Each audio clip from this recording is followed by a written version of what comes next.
Thank you, Mr. Speaker.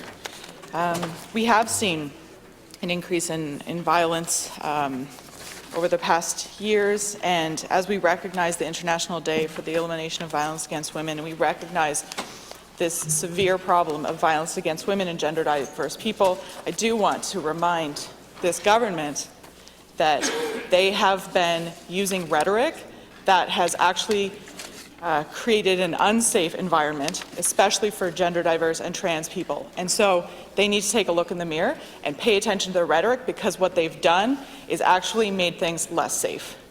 I also want to list off a few things that every year I end up having to list off because they haven't been addressed.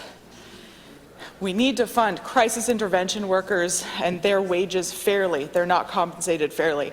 There needs to be core funding for emergency shelters and organizations that respond to violence, because then they could be doing this important work rather than out fundraising all the time.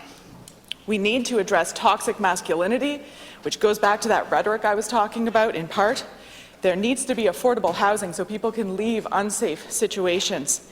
There needs to be living wages and pay equity so that people have economic independence, especially women and gender diverse trans people, that they can leave unsafe situations because they have the means to do so.